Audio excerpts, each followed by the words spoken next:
So it's come to this. I reviewed my favorite Thomas movie this year, and here I am now reviewing my least favorite. Now, it might be bad to say this right from the start instead of saving it for the end, but I've never made my placement of this movie on my ranking private. I've stated already that Calling All Engines is my least favorite. However, I don't want anyone to interpret that as me saying it's a bad movie. For a while, I did consider this to be a mid film. Like, perfectly mid. But even I think that's going a little too far, because I really don't see it as such. There's plenty of problems I have, and I'll get into why this is my least favorite movie, but I do enjoy it enough to where I think calling it mid is a bit harsh. And remember, this is my opinion, it's okay if you don't think that way. Bottom line, if I get enough enjoyment out of something, I don't think calling it mid would be the right word to use. Maybe back then, or maybe I was trying to convince myself that it was mid just because all the other movies I ranked over decent, but now I do consider it good enough for me to call it a decent movie. A very high decent. Still doesn't excuse the problems, but I didn't want anyone coming into this review thinking I was going to sack this movie the whole way through. Maybe a poor way to go about reviews, but I'm not much of a reviewer anyway. I only do these movie reviews just so I'm not posting all my thoughts on a community post that no one's gonna read because of how long it is. And if you remember, this is one of the movies that I reviewed on my community some years ago. And now I'm doing it in video form because, well, I don't need to state it. It's quite obvious. Anyway, I've rambled in this intro long enough. Let's get started. The model work. The model work for this special is fairly typical for the hit era. I know people already give out their gripes enough on the model work in this era. It's not that it's bad, it's just not as good to what came before. While I can definitely see where they're coming from, I'm not too bothered by it, if at all. Me saying it's typical for the era isn't an insult either. It's great enough as it is, and there's some really impressive things to praise about. For one thing, the entire storm sequence and all of the practical effects that they use on the destruction of the locations is amazing. Seeing the engines getting tossed around and covered in random treats is always a treat too. The sets for the new suspension bridge, airport, Percy, and Thomas's dream sequences look really nice. And I also give the producers and writers points for using a few of the props that haven't been used in a while up until that point. Like Lady, Diesel 10, Daisy, and Pac-Man. Yeah, I know it's Derek, but Pac-Man sounds cooler, deal with it. It's just a shame that, apart from George and Diesel 10, none of these characters' props would be used again. Speaking of Diesel 10, yeah, his claw's fricked up. By now, I'm sure most or all of you guys watching know why, but if I'm being honest, even if it's a little jarring, the stiff and botched movement of his claw does give it a more unintentional, unnerving appearance. That's how I always pictured it, even before I found out the reason why it moved that way. So the model work for this movie is pretty good. It appearing as a little typical just comes from the rather basic lighting they were utilizing at this time. That's not a bad thing for me, it's just something Magic Railroad did better. Hell, I think The Great Discovery with its piss lighting did better too. At least the lighting by then improved. The music. Like the model work, the music is standard. I do really enjoy the themes Robert Hartshorn composed for the engine fight as well as the storm and dream sequences. But other than that, not much to say with him. And it is a shame that I have to say that because I'm probably one of the only people who considers him and Mike and Jr. to be equal in terms of the amount of music they compose for the show. I'm just glad Robert was allowed to experiment and expand his variety of instruments that he used as the series went on, especially in the films. Because here, it's not bad of course, but it's no different to the music he had already composed for the seasons. As for the songs that are composed by Ed Welch, I love every single one of them. Busy is my favorite out of the three. That song always got me going when I was younger.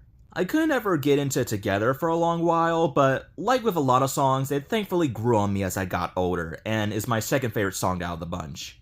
One thing I'll say on Trying is that I had a Mandela effect as a kid, where I thought the lyric, "We need oil, we need coal," was actually, "We need fuel, we need coal." It's weird too because I thought it was only like that for the movie version, however, come listening to the full version, I never ever misheard fuel as oil. I suppose I should mention the bonus song, which people keep referring to as a deleted song for whatever reason. For as morbid as it is, I love the Dream song. A lot. It's grim, it's catchy, and this frame of Edward makes me smile sinisterly. So overall, the music for this movie is solid. The characters. Despite the title being Calling All Engines, the movie only focuses on a select number of engines for both sides. For the Steamies, there's the Steam Team, our main cast, and literally no one else. The Diesels, there's Diesel, Ari, Bert, a little bit of Mavis and Diesel 10, and then cameos from 4 others that do nothing.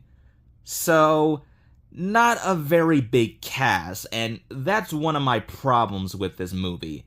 I don't blame the writers, as this was already a prominent issue with most of the hit seasons. They were limited with the number of characters they were allowed to use, especially when it came to who they were allowed to give starring roles to. They probably could have given Pac-Man a non-cameo appearance or Daisy a speaking line if they weren't so restrained. Some people have said they would have liked to see Boko or Class 40 or someone like D199 be introduced in the special, and yeah, I wouldn't have minded, but maybe that's asking for too much, especially since I heard that the longer Diesel characters weren't running the best around this time. But it would have been nice if Daisy and Pac-Man were given more to do, especially since the Diesels felt constantly outnumbered, with them solely focusing on Diesel, Ari, and Bert throughout a good proportion of the film. Imagine if they got Daisy and Pac-Man involved in the engine fight scene, and before you say it'd be out of character for them to go against the steam engines, well, in my defense, Pac-Man only appeared once and hardly did anything. Daisy, while one of the nice Diesels, is about as bad as James, and it's not like they'd be the only characters who go out of character during this era. Not saying I'd like that ironically, but maybe unironically. Moving forward, Thomas is our main protagonist of the movie, and I think his role and the arc he goes through is good. Not great, but good. I like how he's the one who screws up for both the Steamies and Diesels by causing trouble for the latter and then unintentionally being the cause of timid sheds getting demolished. And I like how it's him who gets everyone to put aside their differences and work together by the end. As for the other main characters, they're fine too. I like how they made this special as a way of moving Emily to live with the other main characters since she had become a main character by this point. And I like her role. I don't know whether it be considered an arc or not, of her growing to appreciate the company of other engines in the same shed as her. Diesel 10 doesn't do nor say much, but his role here is alright. I don't think it's bad. Though this is my least favorite role that he's been in. I don't mind the grumpy, kind of aggressive persona he has here. I think it works fine. I just prefer his other appearances. Lastly, I'll briefly talk about Lady, even though she appears for like 20 seconds. The reason why is because even though I like Magic Railroad and I don't hate Lady, I think this was the best way to go about her existence in a series. Someone who doesn't actually exist, but an engine that exists in Thomas's dreams. Most people already don't see Magic Railroad as canon, and even the crew who worked on this movie made her appearance as a means of retconning her existence entirely, and instead as someone who Thomas dreams about. Nothing more. So, the characters are fine, but there could have been more involved in the story. Before I get on to my negatives, I think it'd be best for this one to share off my positives with Calling All Engines.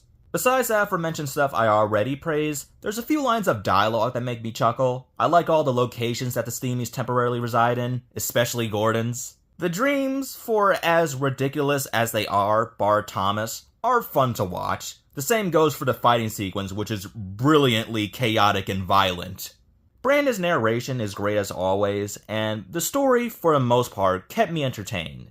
And besides a few other minor things, there's not much else for me to praise on this movie. With that being said, let's get on to my negatives and what makes this my personal least favorite Thomas movie. My biggest problem with this movie is that it doesn't feel like a movie. And I get that it's a special, so that doesn't inherently mean that it's classified as a movie or a film. But it still kind of counts as a movie, and even if it doesn't have to be treated as such, it still comes across as an extended episode. Besides the cast taking on a big job that requires extra time to be focused on, there's nothing really groundbreaking that makes this stand out from a regular Thomas episode. Like sure, The Great Discovery may also feel on par with Season 11 in terms of direction, but besides the great storytelling that special offers, The inclusion of a big-name actor, Pierce Brosnan, narrating makes it feel more grandiose, if that makes any sense. It makes it stand out more in that regard. I also think it does more when compared to Calling All Engines or the average hit episode with the expansive cast, soda lore, and crazy situations that they put Thomas through. In Calling All Engines, yeah, you have the ongoing premise of the Steamies and Diesels learning how to get along amongst them completing on an important task, but I don't know, I feel like with the Great Discoveries plot, that's only something you could do in an hour-long special. With Calling All Engines, you could easily shorten it to an either 22-minute story or even the regular 7-minute episodes. Then there's also the fact that this special, along with Day of the Diesels, don't mean crap afterwards as the Steamies and Diesels continue to bicker from here on out. The learning segments. Oh man, the learning segments. Everyone and their mom and dog and even the boulder don't like these. As a kid, I didn't exactly hate them, but I was always itching for it to end and go on to the next scene, especially that one where Thomas has to find a path to the suspension bridge. I am so grateful that come the following special, they made all of the learning segments bonus features instead of incorporating them into the special itself. I've already talked about how small the cast is, but I'm gonna say it again because not even all the main characters get a lot of focus. Toby doesn't say a single word, and yet somehow his ass is on the cover and not someone like Henry or even another Diesel. You know, someone who actually spoke.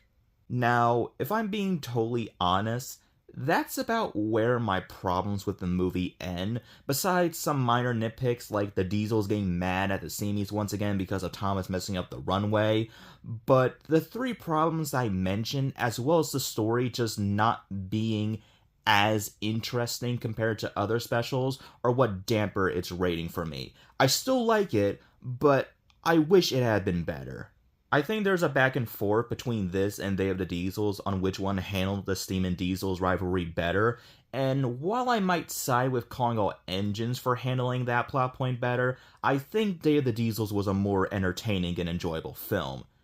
But that one also ranks pretty low. It's tied second to last with Magic Railroad.